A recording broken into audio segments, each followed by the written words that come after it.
Obrigada, Josemar, obrigada, Felipe, obrigada, Alana. Muito obrigada aos meus amigos aqui da Cognitiva Ciências pelo convite, Marco, Patrícia, aos meus colegas lá do ambulatório, Hermano, Cristiano, a minha equipe do Amit, do Anjo, aos meus pacientes, que sem eles nenhum desses comentários que eu vou fazer aqui seriam possíveis. E obrigada a vocês que estão aqui nos acompanhando para essa live. Espero que a gente tenha um momento aqui de compreender algumas necessidades de pessoas que são diferentes do habitual, mas que são pessoas como nós e têm dificuldades que a gente pode lidar no dia a dia com bastante facilidade.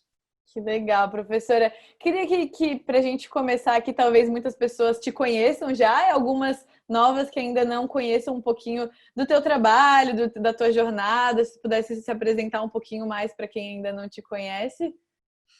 Tá, ok. Eu sou bióloga, sou psicóloga, tenho mestrado em Distúrbios do Desenvolvimento pelo Mackenzie, estou iniciando o doutorado no Instituto de Psiquiatria pela Faculdade de Medicina da USP, em transtorno do jogo. Eu serei orientanda do professor Hermano Tavares, e tenho feito como prática aí o atendimento de pacientes jogadores e dependentes comportamentais, e faço a coordenação lá dos ambulatórios junto com o professor, fazendo assistência na gestão ambulatorial com ele.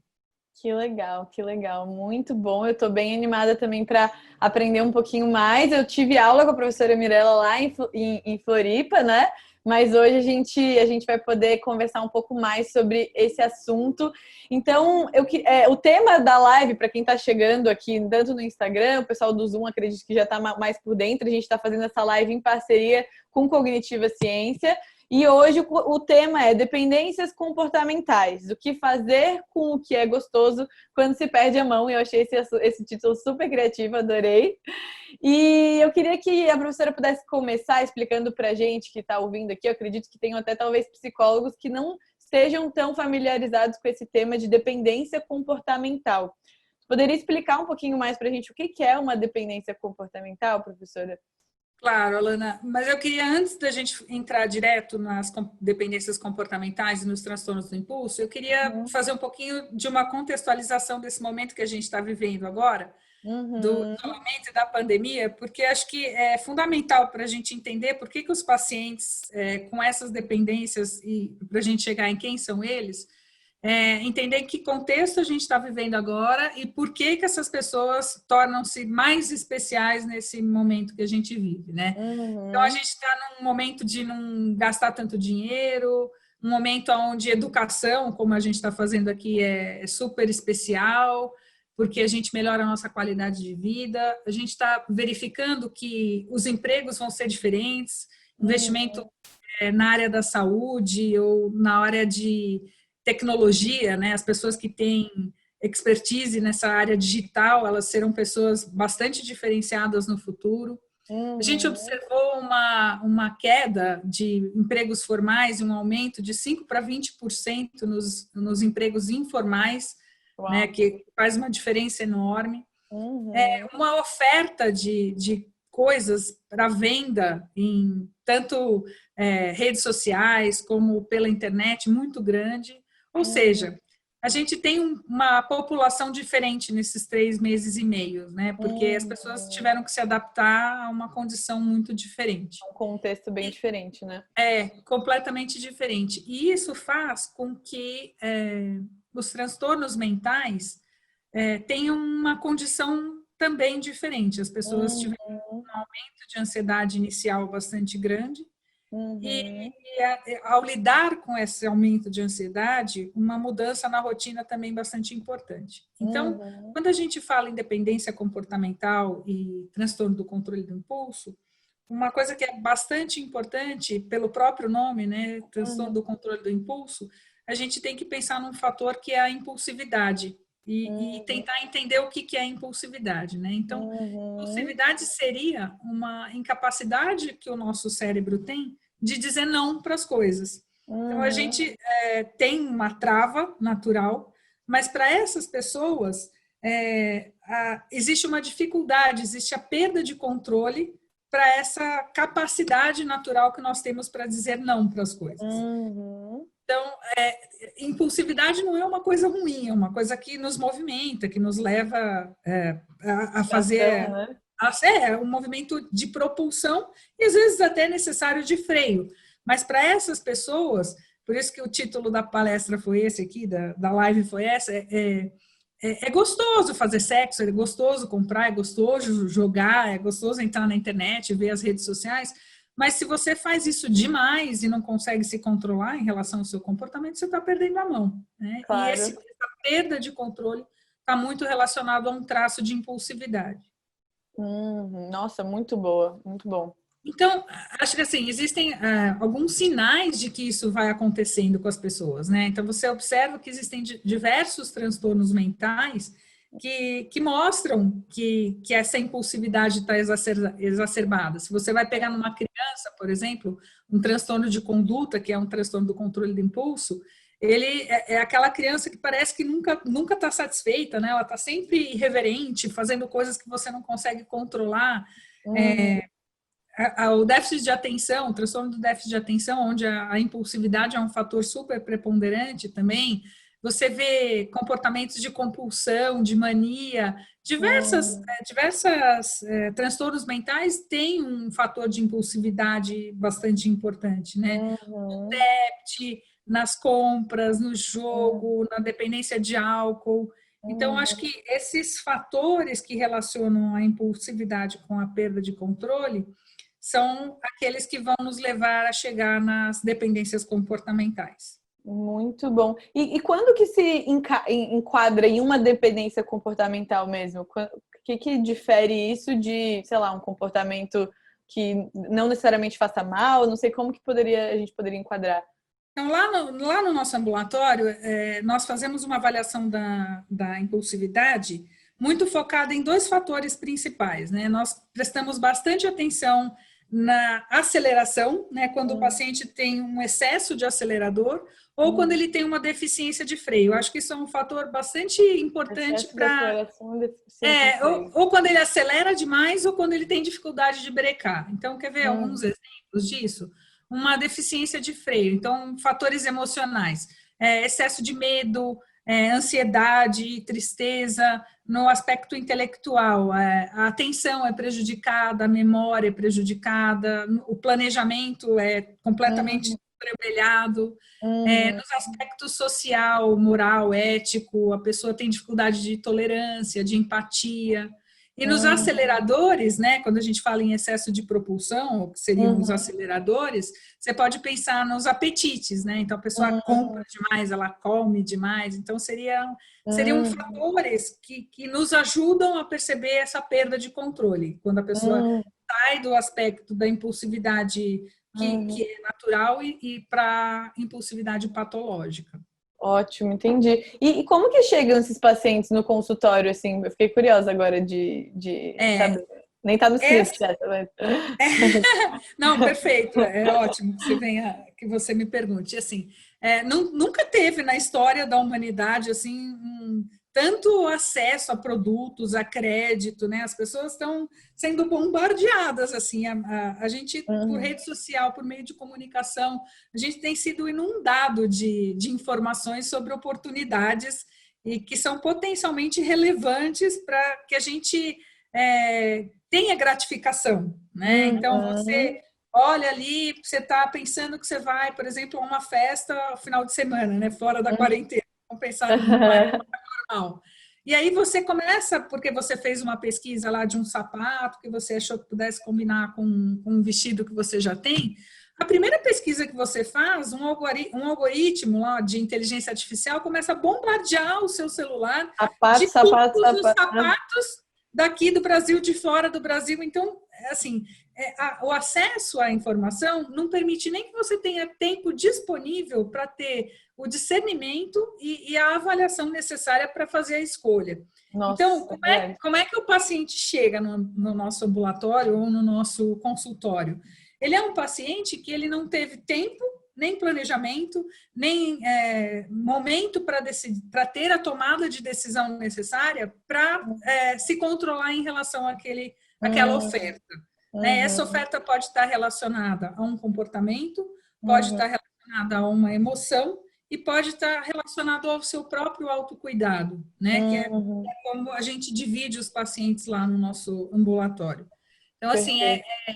é muito difícil você tomar uma decisão no momento que a gente vive, porque você é testado diariamente, né? O tempo Nossa, inteiro você fica recebendo notícias de que ofertas, oportunidades. o tempo Aham. inteiro, isso é muito frequente. Ou, por exemplo, se você for pensar num comportamento mais agressivo, você está andando até agora, né? Que não tem trânsito, você está andando na rua. Se você está de máscara, é porque você está de máscara. Se você está sem máscara, é porque você está sem máscara. Se você passou perto de alguém, a pessoa te olha feio. Então, é muito É, difícil. E, claro, as pessoas têm que ter cuidado mesmo. A gente está vivendo sim. uma situação onde isso é perigoso, você pode se Uhum. contaminar. Mas isso gera raiva, isso promove o mal-estar das A pessoas. frustração, né? Que E se acaba. a, e se a pessoa tem, por exemplo, o transtorno explosivo intermitente, se ela é pavio curto, às vezes é um segundo para que ela perca o controle e parta para cima de alguém, ou que ela vá para uma Uhum. briga de trânsito. Então, todas essas Uhum. situações são muito Uhum. frequentes no nosso dia a dia, Uhum. mais frequentes do que a gente imagina. Sim. Mundialmente, 8% da população tem um transtorno do impulso, e no Nossa. estudo epidemiológico feito aqui no Brasil, 4,3% da população tem um transtorno do impulso, ficando atrás só das dependências químicas e de substâncias, né? Então, a gente tem Caramba, é uma muita incidência incidência. alta, né? Uhum. Aliás, quem é psicólogo e está me ouvindo agora, deveria fazer o nosso curso, porque vai Aham. se preparar para atender uma população bastante frequente e que às vezes a Uhum. gente nem pergunta se isso existe no Uau. consultório. Nossa, muito bom. E tem percebido uma piora, assim, com os teus pacientes, professor, agora nesse período de pandemia? Então, Acredito que sim. o que a gente observou no início da pandemia, né? Uhum. Acho que isso foi não só com os pacientes, mas com as pessoas, com os amigos, inclusive, que nos Uhum. procuravam. Aham. Por causa desse aumento da ansiedade, as pessoas ficaram muito desorganizadas, não sabiam como Uhum. trabalhar, não sabiam como cuidar dos filhos, não sabiam o que fazer, porque muitas pessoas tinham um funcionário que vinha uma vez por semana, ou todos os dias, o que Uhum. fosse, e aí não tinham como se organizar nesse momento inicial. Pessoas Uhum. que já tinham um traço de ansiedade ou traços voltando para o transtorno obsessivo compulsivo, você imaginar uma pessoa que tem toque, por exemplo, numa condição como essa dessa doença que a gente está vivendo agora, a Meu pessoa Deus. ficou É. completamente descontrolada. Então, Uhum. claro, a gente teve sim um aumento Uhum. de situações relacionadas às dependências comportamentais, mas é muito particular e eu fiz até um recorte com cada um dos nossos transtornos do impulso o que aconteceu. Por exemplo, Uhum. os jogadores, eles tiveram inicialmente uma diminuição do comportamento porque eles preferem para aqueles que preferem jogar presencialmente. Mas aí Uhum. tem sempre aquele que encontra lá o poker online e acaba Uhum. migrando para isso. Muitos dos jogadores migram também para o comportamento de consumo de álcool.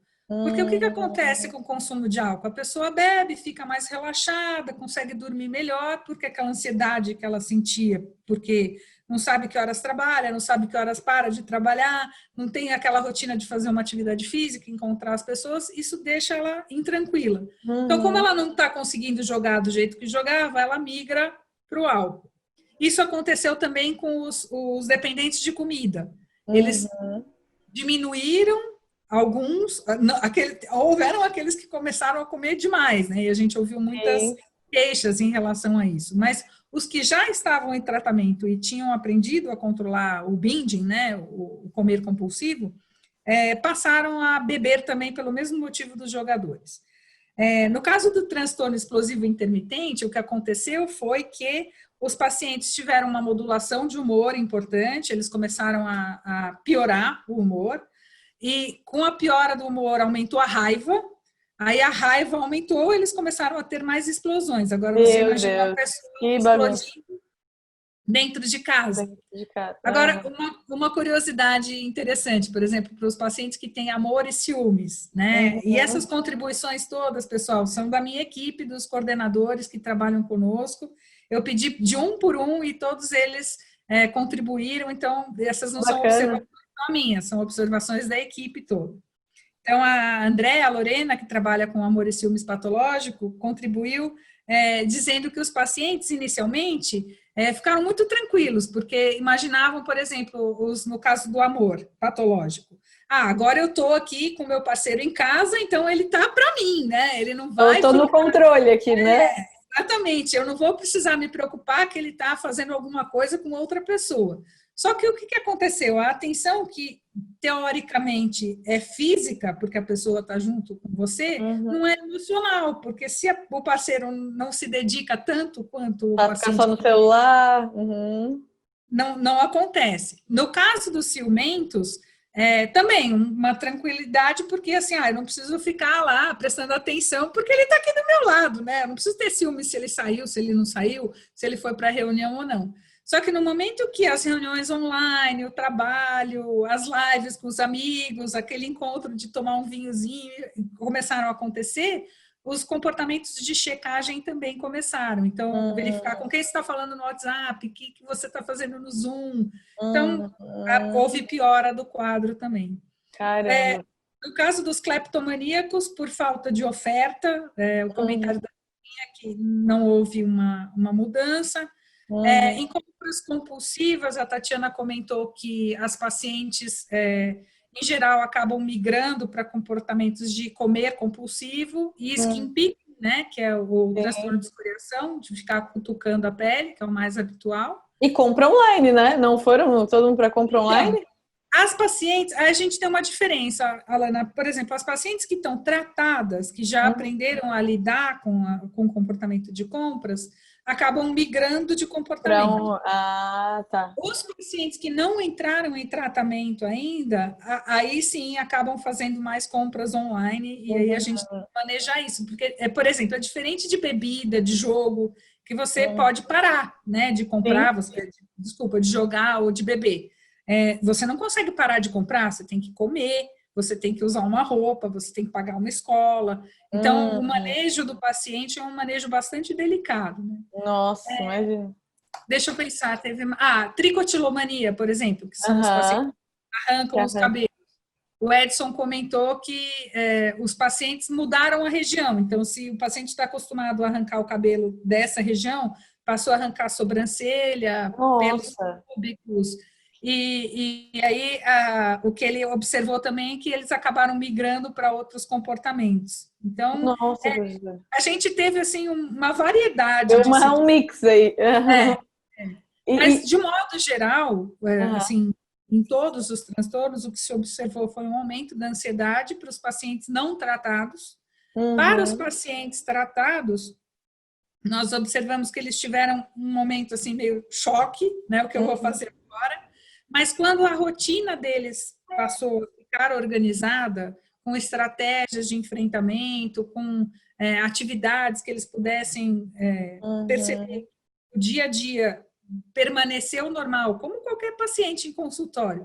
Eles Uhum. também conseguiram lidar e Que vem se mantendo bom.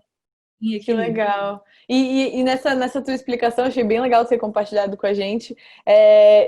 Já citou mais ou menos os tipos de impulso que tem aí dentro né, dos transtornos de impulso. Será que você poderia dar só uma pegada geral, assim, para quem de repente não sabe, não conhece quase nada do Sim, que é o transtorno de impulso e quais são claro. as categorias? Então, eu queria, para entrar nisso, eu queria falar um pouquinho de classificação, né? Uma Legal. coisa interessante, assim, é que na psiquiatria, diferente das outras áreas da medicina, a gente não tem um exame que você vai lá e testa lá, não, agora eu testei a mente da pessoa e eu sei se ela é toque, eu sei se ela é jogadora, eu sei se ela é oniomaníaca ou dependente de internet. Se eu quebrar a perna, eu vou até o hospital, faço um raio-x e sei o tamanho da fratura, sei aonde foi, sei como eu vou colocar o gesso, etc. Agora, se eu estiver tiver com mais ansiedade, comendo demais, etc., eu não tenho como verificar de maneira nenhuma, a não ser pela interpretação de quem está avaliando, do psiquiatra, do psicólogo, né? Então, através dos pensamentos e das emoções das pessoas é que eu vou conseguir verificar o que está acontecendo. Então, uma coisa importante é que, como eu tinha dito, é que uma parte grande da nossa população, aqui no Brasil, que só é inferior aos transtornos ansiosos e do humor, tem os transtornos do impulso. E o que a gente observou é que depois do DSM-4, no DSM-5, algumas modificações que foram feitas passaram a incorporar transtornos, inclusive da infância, para junto daquilo que a gente chama de transtorno do controle do impulso, né? Então, antigamente, as características essenciais para você categorizar um transtorno do impulso era o fracasso em resistir a um impulso perigoso para a própria vida, para a pessoa, né? Uma tensão recorrente e excitação em cometer aquele ato, né? Que você pode se arrepender depois, e um arrependimento e uma autorrecriminação, ou seja, a pessoa ficava com culpa, né? De ter cometido aquele ato. Aí depois, no DSM-5, houve uma redução, uma constrição desses fatores, aonde se observa que a perda de controle das emoções, né, em relação ao comportamento é um fator bastante importante, e os comportamentos que, em geral, violam os direitos de terceiros e denotam conflito com normas sociais e de autoridade são os que vão dirigir as características essenciais para os transtornos do controle do impulso. Então, pensando nisso, né, sabendo que tem uma questão de controle, autocontrole emocional e comportamentos que violam direitos de terceiros, a gente vai tentar pensar quais são, então, os transtornos do controle do impulso, né? Então, seria transtorno explosivo intermitente, que é o pavio curto, né? São aquelas pessoas explosivas que saem por aí batendo, quebrando, brigando, etc. A cleptomania, que as pessoas acabam confundindo, né, com um roubo deliberado, mas é uma doença, uma dificuldade de controlar o impulso e a excitação que ela causa, né, no furto. A piromania, que lá no ambulatório nós tivemos 2 casos, um que era realmente piromania e o outro que era uma questão mais jurídica do que de piromania, né? Era uma pessoa que estava tentando um atestado lá para se isentar de um crime. Que desafiador conseguir diferenciar tudo isso, né? É desafiador, sim, mas tem essa característica da perda de controle em relação ao impulso, assim, a fácil de chave. detectar. O transtorno opositivo desafiador, que está mais relacionado a questões da infância. O transtorno de conduta também, da infância. Aí nós ganhamos um amigo que nos deixou um pouco assustados no início, e lá no ambulatório nós não tratamos, apesar de ser um transtorno do controle do impulso, nós deixamos lá no FOR, que é o núcleo de forense, que é o transtorno antissocial de personalidade. Ele tem umas características bastante importantes relacionadas à maneira de se comportar, ao aspecto frio de manipulação, e não tem tantas características semelhantes ao que nós já fazíamos no ambulatório com essa mudança do DSM-5. E os transtornos do controle do impulso sem outra especificação, que seriam as compras, a cleptomania, a internet, o binging também. O binge, isso, e o sexual, e o impulso sexual. Tá. E todos estão relacionados à perda de controle, né? Então, a gente consegue categorizar esses transtornos do impulso em 3 áreas principais. Um que está relacionado à regulação emocional, que seria o transtorno explosivo intermitente e o opositivo desafiador. Desculpa. Os que têm uma modulação no comportamento, que seria o transtorno de conduta e o transtorno antissocial de personalidade, e aqueles que estão relacionados à perda de controle, que seria a oniomania, a cleptomania, as compras, a internet, impulso sexual, a cleptomania e a piromania. Então, esse pupurri é muita coisa. É o que a gente lida lá no ambulatório. E os pacientes, Alana, são muito diferentes, eles são muito parecidos e são muito diferentes. A gente ainda tem os agregados, né? Que seriam meu Deus. O jogo compulsivo. o transtorno do jogo, que migrou para a categoria das dependências, porque tem uma condição genética muito semelhante às dependências de substâncias. Uhum. Nós temos ainda a tricotilomania, que fazia parte dos transtornos do controle do impulso, mas por esse aspecto mais de obsessão e compulsão, migrou para o toque, junto com a Uhum. dermatotilexomania, que é o transtorno de escoriação. Então, Uhum. lá nós continuamos tratando essas condições, mas elas migraram para outros grupos. E a Uhum. automutilação, que fazia parte do nosso pupurri de atendimentos, que é um transtorno por si só, né? Ele é Sim. presente em outras síndromes genéticas, em outras condições psiquiátricas, mas que é um transtorno por si só. Então, Nossa, nós temos bastante coisa esse, nesse ambulatório. Fiquei curiosa para ver esse trabalho. esse... Que legal. Então, agora que você está aqui em São Paulo, vai lá visitar a gente. Aham. Muito massa, professora. Adorei.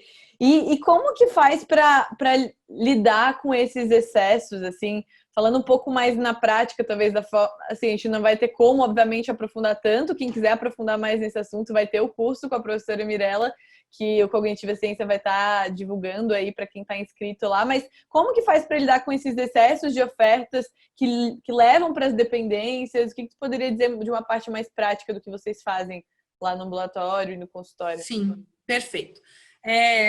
Eu vou contar um pouquinho da nossa história, né? Nós somos um ambulatório que foi fundado em 1996, 98, pelo professor Hermano Tavares. Nós já fizemos cerca de 40 mil atendimentos no ProAnjo, que é o ambulatório do jogo. Em 2005 foi fundado o ProAmite, que completou esse ano 15 anos, e que também realizou cerca de 25 mil atendimentos. Nós fizemos cerca de 2 mil casos novos nos últimos 10 anos. Então, somos em 90 profissionais, todos voluntários, fazendo esses atendimentos. Em um dia da semana, ou seja, as pessoas se dedicam durante esse dia para fazer os atendimentos, e nós temos diversos modelos de atendimento lá, mas, em geral, a maior parte deles em terapia cognitivo-comportamental, mas temos também psicodrama, Uhum. terapia comportamental, psicanálise, e Uhum. os atendimentos, eles são todos testados, né? Todos os nossos programas, eles acontecem da seguinte maneira: o paciente entra em contato conosco, faz uma triagem, essa triagem é neuropsicológica, psiquiátrica, clínica, de enfermagem, e aí ele tem um plano terapêutico que é desenhado para ele, e ele parte para um atendimento motivacional. Então, todos os nossos pacientes passam por esse percurso, né? Legal. Eles seguem em atendimento psiquiátrico e vai direcionado para os seus tratamentos específicos. Então, ele faz uma triagem para amor, por exemplo, ele é direcionado para esse tratamento, ele tem um acolhimento de amor e passa pela terapia de amor. Como eu disse, né, cada um dos grupos tem lá o seu modelo terapêutico. Então, o que eu queria deixar claro é que todos os nossos atendimentos têm esse modelo de entrevista motivacional inicial, uma abordagem cognitivo-comportamental com foco em racionalidade e pragmatismo, com manejo de contingências para que a abstinência seja mais reforçadora do que o comportamento disfuncional. Uhum. É possível que ele passe por sensibilização ou por exposição, se for necessário. E também a gente tem os tratamentos com psicodinâmica, vendo se o paciente está lidando com questões narcisistas, com masoquismo, com onipotência. Então, depende muito do tipo de tratamento. O que eu fiz para a gente não precisar falar de todos, né? Eu escolhi Uhum. 3 e vou falar um pouquinho de 3 deles, tá? Então, Legal. começando de um modelo um pouco mais com foco no comportamento, né? Que seria o jogo, que é Uhum. o meu de preferência, né? Que é o que eu trabalho mais próximo.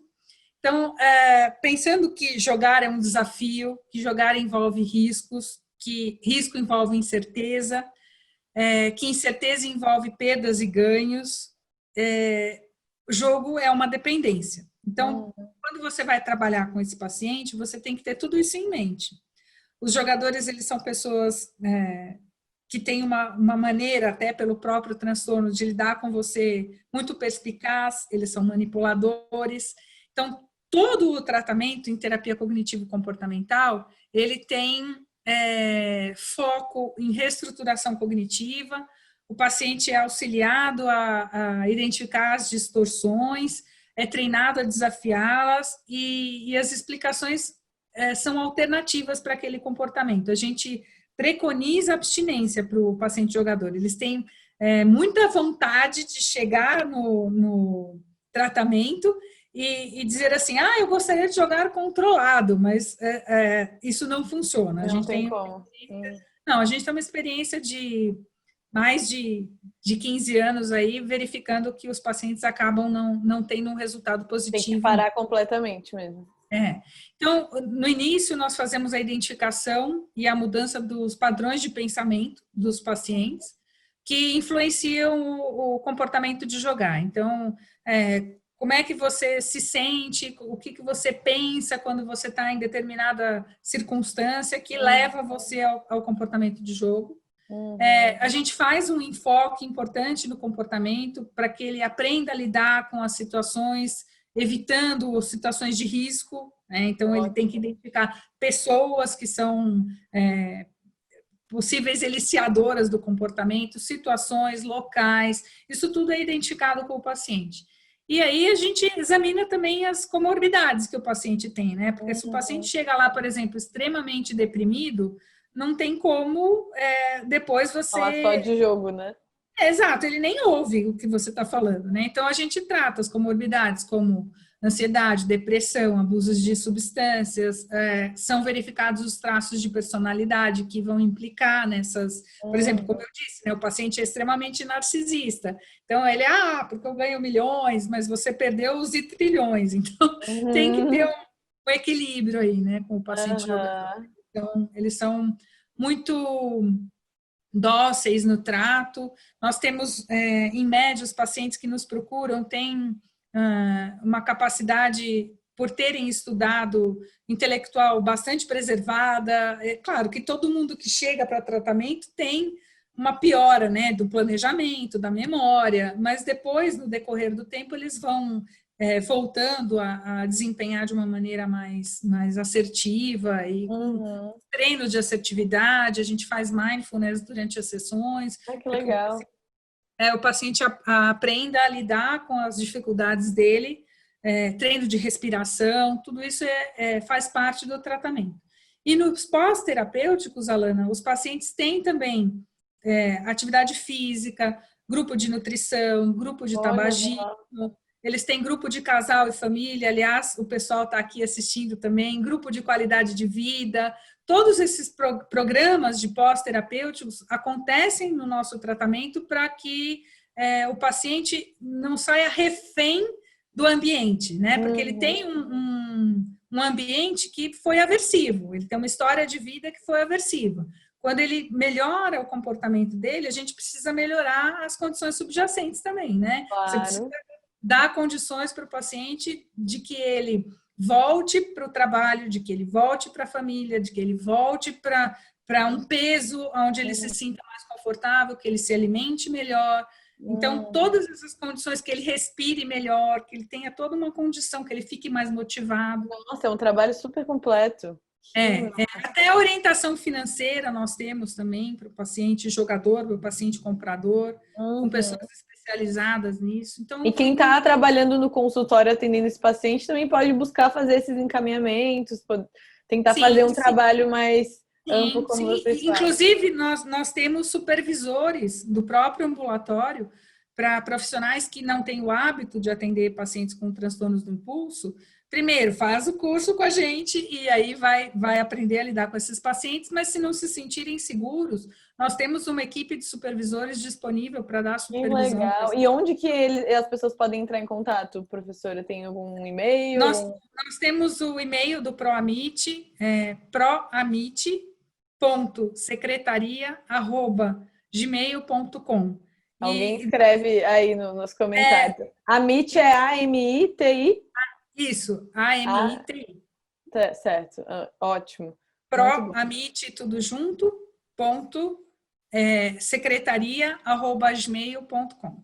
É só entrar em contato conosco, nós temos toda a disponibilidade para orientar e para ajudar os profissionais, porque nós sabemos que não é fácil, né? É um grupo de Não é um pacientes paciente comum, né? não, e não é como quando você está na faculdade, não é, ninguém vai falar para você como você vai atender um paciente jogador, como você vai atender um Não. comprador. Não existe isso, você só vai ver lá, ou em alguns centros, no Rio de Janeiro tem um centro também, Que da legal. Elizabeth, que também trabalhou conosco, então é importante que a gente tenha Muito expanda bom. o conhecimento, né?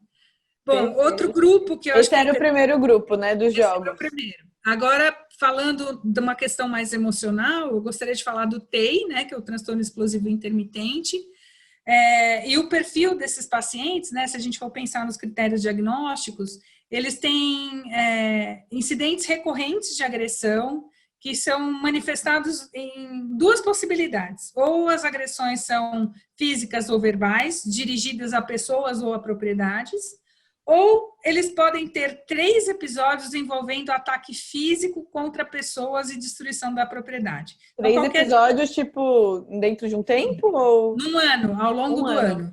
Então, Aham. a gente pode pensar assim, nossa, mas foi só um ataque que ele teve, aí teve o segundo, teve o terceiro, se ele teve 3, ele já está enquadrado aí no perfil dos transtorno explosivo intermitente. Aí Uhum. uma outra coisa que é importante a gente verificar é o grau da agressividade expressada, né, Uhum. pelo paciente, né, se é fora de proporção. Se Porque assim, às o vezes contexto também pode mostrar, né? porque, por exemplo, se você está no meio da rua e cai um paralelepípedo no seu pé, você vai gritar e vai xingar, está adequado, né? A situação está Sim. adequada ao contexto. Agora, se você está lá numa situação que uma pessoa simplesmente esbarra em você e você sai socando a pessoa, joga ela no chão, quebra a cara dela, está totalmente inadequado. Então, tem que Uhum. ter essa adequação de contexto com tipo de agressão que é feita. Perfeito. Uma outra coisa que é importante é se o comportamento agressivo ele não é premeditado. Então, a pessoa não fica lá espreitando a outra para sair socando. É uma coisa que é inesperada. E sai do controle da pessoa mesmo, ela não É não. por impulso, não é uma coisa premeditada. Então, eu não fiz aquilo de propósito, com algum planejamento. E a Uhum. terceira coisa é que causa um estresse super assim, marcante. A pessoa fica culpada, ela se sente mal depois que ela teve a crise, a explosão. Né? Ela Uhum. teve o ataque lá, ela teve Uhum. a agressividade, ela fica se sentindo mal, ela tem um comprometimento ocupacional, ela tem uma perda Uhum. das relações interpessoais dela. Então, E não é bom. professora, e o uso de substância aqui? Porque muitas pessoas, ao usarem, né, substâncias. Deu uma travadinha na tua imagem aqui. Tu está me ouvindo? Oi, voltou no Instagram, aqui no Zoom ainda não. A tua imagem ali no Zoom ainda tá paradinha. Deve ter dado uma falha. Voltou, Aí, voltou. voltou. Não, ia perguntar que o uso de substância, muitas vezes a pessoa fica um pouco. Como que a gente faz essa diferença, assim? Então, os episódios agressivos não são mais bem explicados por outro transtorno mental. Ah, Ele tem tá. que estar. Ótimo. Uma coisa tem que Ter estar sido separada isolado. da outra. São Tá, episódios para poder isolados. enquadrar. Então, por exemplo, se a pessoa tiver um transtorno depressivo maior, se ela tiver em mania, se ela for psicótica, Ah, tá. se ela Daí é tiver outro caso. TDAH, aí é outro caso. Se ela tiver, por exemplo, sob efeito de substâncias, de alguma droga, Perfeito. é Aí não outra entra. situação. Até Certo. Alzheimer também a gente tem que excluir. Uhum. É comum o início em pessoas de 14 a 15 anos, é uma condição duradoura, dura de 10 a 20 anos, mas Uhum. quando a pessoa envelhece, como tudo cai, né? O TEI também cai quando a Uhum. pessoa envelhece, né? Diminui, os ataques de raiva diminuem. Mas é Uhum. importante a gente, desculpa, pensar que existe uma grande perda nos relacionamentos interpessoais, que a pessoa tem um prejuízo ocupacional importante, tem prejuízos legais, né? Porque se ela sai quebrando as coisas no meio da rua, por exemplo, aqueles incidentes no trânsito, né? Que o cara Uhum. sai do carro, vai, sobe pelo ônibus, bate no motorista, isso Sim. causa um dano legal, né? E financeiro também. Então, isso não é Uhum. bom. As pessoas não se sentem bem. Mas existe tratamento, o tratamento é medicamentoso, é psicoterápico, existe o tratamento com o grupo de TEI lá, dá sempre muito sucesso, os pacientes, a gente fica Legal. com medo no começo do grupo, assim, porque os pacientes, a gente tem a ideia que vai encontrar um monte de Hulk, né, um monte de gente, Aham. aquele pessoal bombado de academia, mas não, tem umas senhorinhas, tem os senhores, pessoal magrinho, mas eles são Ai, meu Deus. explosivos, né? Sim, Mas o tratamento é super bom, o pessoal tem um resultado muito legal. positivo, a gente tem grupo de manutenção também, e todos esses grupos que eu falei para você que são de manutenção e pós-terapêutico, depois para os pacientes frequentarem. Que bacana. Aí, o terceiro grupo, que seria o grupo mais relacionado ao autocuidado, né? Eu queria falar do skin picking, né? Do transtorno de escoriação, que a gente percebe bastante em adolescentes, né? Aliás, na moda também, tem coisas aparecendo na internet de como se cutucar. Eu Ah, vejo, é? sim, tem adolescentes que ficam na internet vendo as outras adolescentes cutucando espinhas, cutucando a pele. A gente precisa ficar bastante atento, né? Além de automutilação, além de dependência tecnológica, além de transtorno alimentar, existem outros comportamentos também que são divulgados em redes sociais que a gente precisa ficar muito atento, né? Como beber, como fazer o drink, como se cutucar, essas coisas aparecem. E o transtorno de escoriação, ele foi incluído no DSM-5 na categoria, como eu disse, dos transtornos obsessivos compulsivos. É o beliscar da pele recorrente que causa lesões. E aí, todos esses transtornos, vocês vão observar que tem uma coisa bastante comum, que as pessoas têm tentativas recorrentes de parar o comportamento, mas elas não são bem sucedidas nisso, como acontece no álcool, por exemplo, né? A pessoa começa a beber, não consegue parar. Ela começa a jogar, não consegue parar. Ela começa a se beliscar, também não tem tentativas sem sucesso de parar de se beliscar. Outra coisa é que causa um sofrimento enorme para a pessoa. Ela se cutuca porque ela se sente bem fazendo isso, mas depois ela se sente mal. Ela tem um sofrimento e um prejuízo funcional, né? Porque depois que ela fica toda marcada, por exemplo, se ela tem que sair para ir para uma reunião, ou se ela tem que ir para um encontro social, ela tem as marcas, né, do transtorno no rosto. Então, isso é muito ruim. Esses atos de beliscar, eles também não têm nenhuma relação com uma outra doença mental, o uso de substância, por exemplo, a pessoa usou cocaína e ficou lá na fissura se machucando, não é essa a condição. E também não tem relação com nenhuma doença dermatológica, sarna ou alergia, alguma coisa assim. Certo. Tá bom? Atinge, impressionante, mas 1,4% da população. Não tem nada a ver com uma questão hormonal. O pico de incidência também é na adolescência, então, às vezes, é confundido, os comportamentos são confundidos. Tem bastante comorbidade com o estudo que foi feito do Daniel Gulassa, que é o coordenador lá do grupo. Percebeu que tem muita comorbidade entre depressão e transtorno de escoriação, transtorno de ansiedade e dependências de substâncias. O tratamento lá, ele é feito com psicodrama, não é TCC, mas existe também, bem bacana. Os pacientes ele tem muito sucesso no tratamento. E uma coisa bem bacana que eu queria compartilhar com vocês agora é que na nossa ONG, a gente tem a Associação Viver Bem, da qual eu sou presidente, nós temos 2 grupos de anônimos. Nós temos o grupo de jogadores anônimos, que faz agora, inclusive, reuniões online, e temos também o grupo de escoriadores anônimos, que normalmente tem reuniões presenciais, mas nesse período da pandemia estão fazendo grupos online. Então, as pacientes não deixaram de ter um suporte, umas das outras, e os pacientes também. Mas, normalmente, o grupo, inclusive, foi organizado pelo Daniel e tem bastante frequência de pacientes. É bem bacana. Que legal, que bacana, é bom saber. A gente pode indicar também para os nossos pacientes essa ONG? Sim. Tem também um e-mail, alguma forma de contato?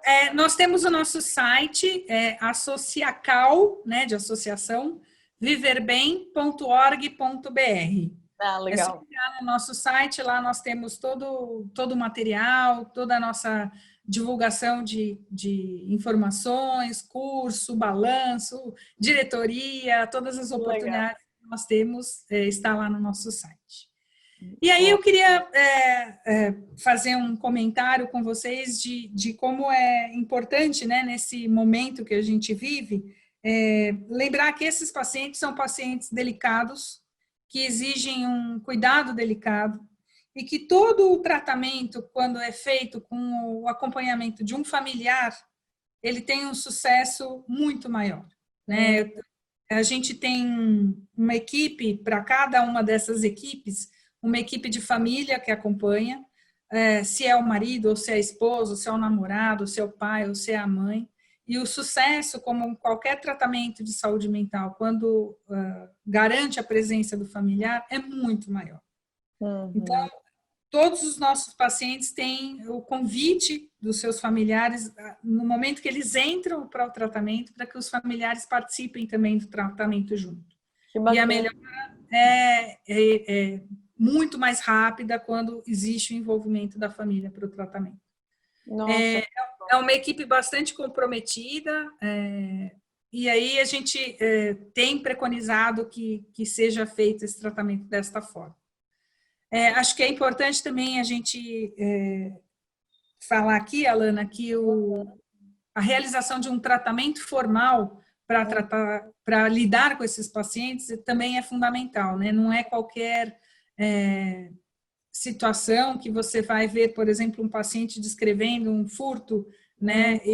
Numa situação de um paciente cleptomaníaco, e que, inevitavelmente, porque isso pode ser confundido com uma situação de furto premeditado, que aquilo tenha sido para benefício próprio, que isso não vai causar um mal-estar, uma situação de desconforto em você. Como também ver uma paciente toda cortada porque ela se automutilou, não é uma situação confortável. Ou, às vezes, você vê um paciente jogador ou comprador dizendo que perdeu 5 milhões numa aposta, em algumas apostas, ou gastou todo o patrimônio da família comprando, causa um desconforto na gente. Então, isso existe um preparo muito importante, com treinamento, com supervisão, porque exige um acolhimento dessa população de uma maneira muito delicada, é uma população delicada. Então, nós sim. fazemos um Exige um investimento preparo grande. nosso, né, dos profissionais para isso. Uhum. Nós investimos muito em pesquisa, nossas pesquisas são sempre feitas com ensaios controlados de medicação, em psicoterapia, avaliando as comorbidades psiquiátricas, as questões clínicas dos pacientes, que acompanham, né, toda a questão de qualquer um desses transtornos, né? São muitos doutorados, são muitos mestrados, são muitas Nossa, pesquisas que são imagino. feitas para que esses pacientes tenham um tratamento adequado e a equipe é muito integrada, o que ajuda bastante. Que bacana. Não sei se você tem mais alguma pergunta, queria falar mais uma Eu, coisinha. não, eu só tô. A gente tem mais alguns minutinhos no Instagram que a live corta quando dá 1 hora, né? Sim, Então, eu fiquei pensando sim. se o pessoal tiver alguma dúvida específica, seria uma boa hora de vocês mandarem as dúvidas de vocês aí para a professora respondendo. Eu acredito que a última pergunta que eu teria para fazer, acho que já foi um pouco respondida, mas se não for, tu pode complementar, que é se existe a multi-impulsividade. Ah, sim. Acho que daria para complementar isso antes da gente terminar, Sim, né? sim. Existe sim, claro. Existem pacientes que têm, por exemplo, comportamento sexual, dependência de internet, jogo e cleptomania. Pode Nossa. acontecer. Não é o comum no ambulatório. Os pacientes que nos procuram, eles têm em geral, um transtorno, mas quando eles vêm multi-impulsivos, você pode me perguntar assim, mas o que eu faço quando um paciente chega assim com 4 coisas? O que eu vou tratar?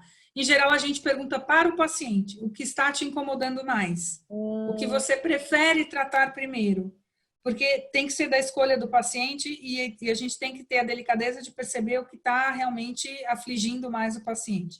E aí nós vamos tratando num decrescente, né? Então, o que me aflige mais agora é a cleptomania. Aí tratamos a cleptomania. Melhorou da cleptomania? Vamos tratar o jogo. Melhorou do jogo? Vamos tratar da dependência de internet e aí chegamos no impulso sexual excessivo. Existem sim, esses pacientes em geral são os mais graves do ambulatório e os mais difíceis de tratar.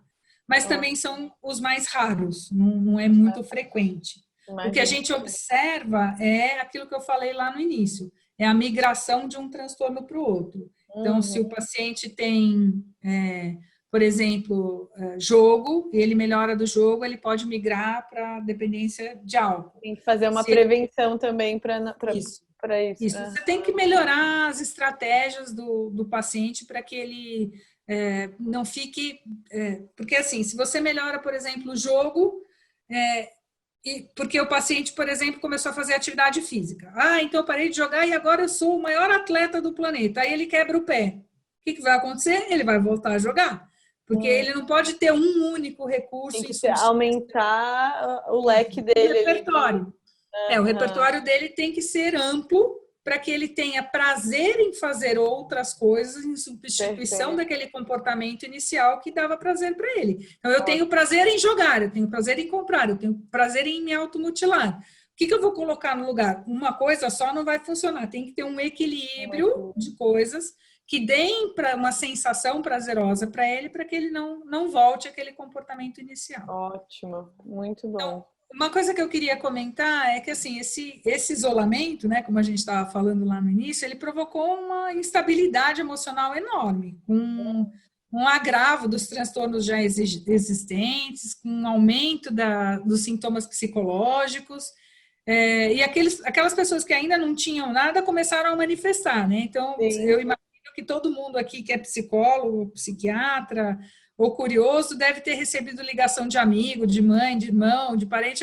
Eu tô tão triste, eu não sei o que fazer e tal, porque as pessoas começaram a manifestar coisas que não tinham ainda, porque nunca a gente passou por uma situação assim, uma experiência nova, né? E alguns sinais mais comuns desse prejuízo podem ser notados com cansaço extremo, dificuldade de dormir, comer demais, beber demais, isolamento, mas isolamento não social, né? A pessoa não quer falar com um amigo, ela não entra nunca numa reunião, ela fica com medo de situações que normalmente não causariam medo para ela. Então, assim, ela fala super bem numa reunião, tá ótima para fazer as coisas, mas naquele dia ela não quer e ela começa a repetir isso muitas vezes. Então, isso acontece, Alana, porque nós não somos seres para viver isolados, nós somos seres sociais. Biologicamente, nós somos preparados para viver em sociedade, em grupo. Então, essa quarentena provoca uma sensação de cerceamento de liberdade. Ela provocou, né? E essa perda de liberdade nos faz ter uma sensação de aumento de solidão. Então, a boa notícia em relação a isso é que, porque nós somos seres sociais, nós nos adaptamos rápido às novas situações. E o que nos faz lidar rápido com novas situações é criar uma rotina. Então, as pessoas que estranharam mais e que demoraram mais tempo para lidar com essa dificuldade do isolamento foram as pessoas que não conseguiram estabelecer uma rotina. Né? A hora que elas conseguiram, elas encaixaram e começaram a andar. Então, é muito importante quebrar o silêncio. Então, se você tiver muito tempo sozinho, se você estiver trabalhando muito tempo só programando ou digitando ou sem falar com pessoas, quebra esse silêncio, conversa com alguém todos os dias. Dá uma ligadinha para alguém. Fala com um colega, liga para aquela pessoa da faculdade que você não vê há muito tempo, mas era muito frequente conversar, sair para o barzinho. Usa o seu tempo que você perdia lá no trânsito para ir de um lugar para o outro, para preencher seu dia fazendo coisas que você gosta. Eu gosto de ouvir música, eu gosto de ver série, eu gosto de, sei lá, pintar, desenhar. Faz coisas que você gosta de fazer. Aproveita para arrumar o armário, que não era arrumado há muito século, vai lá e arruma. Muito Planeja bom. estratégias para viver o presente, sem se preocupar tanto com o futuro, porque a gente não Nossa, sabe o que excelente. vai acontecer com o Não futuro, né? sabe. Então, Muito bom, o mais professor. importante é não desprezar os sentimentos. Uhum. Pensar e Buscar sentir, ajuda. porque o sentimento é o nosso melhor termômetro. Então, isso vale para os nossos pacientes também. Muito Ensinar bom. eles a pensarem nos seus sentimentos. Sim, muito bom. Adorei, professora. Foi demais. Eu tô só preocupada aqui que a gente tem 4 minutos 5 minutos. para acabar. É, porque a gente começou 1 minuto antes, então em 4 minutos vai Tá acabar aqui bem. o Insta. Então, se a professora quiser falar rapidamente sobre o curso, teve um pessoal aqui tá no Instagram que perguntou quando vai Tá ser, ótimo. então só para dar Tá. uma orientação para quem tem interesse.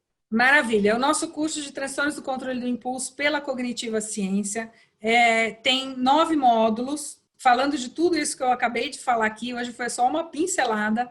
Nós não temos data prevista ainda para o curso, são 90 horas de curso aos sábados. Uhum. O curso acontece, são 10 horas cada sábado, das 9 às 18, Josemar, se eu não estou enganada. Mas toda a nossa programação já está no curso, na página inicial lá da Cognitiva Ciência. Os Legal. professores são todos professores da Faculdade de Medicina da USP, do grupo lá do IPQ, todos os coordenadores de mini-equipe no ambulatório. Então, Que vocês vão legal. ter a fina flor dos transtornos do impulso dando aula para vocês, com Uau. casos clínicos, com toda a prescrição médica, todo o tratamento do começo ao fim. A Alana pode dizer, ela já fez o curso comigo, acho que Foi ela gostou excelente. Foi e estamos excelente. aqui para divulgar. Com certeza, gente. Foi excelente, ó. Todo mundo que se inscreveu para essa live de hoje vai receber as informações sobre o curso por e-mail assim que a gente terminar aqui. E quem está aqui no Instagram que por acaso não se inscreveu, é só ir lá no link da bio do Cognitiva Ciência. Então já apareceu um contagem regressiva aqui no Instagram. Então a gente está caindo aqui daqui a pouquinho, mas vai lá, faz o teu cadastro lá para você receber as informações, aprender mais com a professora Mirella. Queria agradecer muito, professora, pela participação aqui, por ter compartilhado esse conhecimento com a gente, tão rico. Muito Obrigada a você, Alana. obrigada. E quem tiver mais interesse, então a gente espera vocês aí no curso. Lembrem de seguir o Cognitiva Ciência aí para ficar por dentro também. E acho que era isso, gente. Uma boa noite para todo mundo. Professora, boa noite. Muito obrigada. Obrigada a você. Tchau, tchau, gente. Até mais. Tchau, boa noite. Boa noite.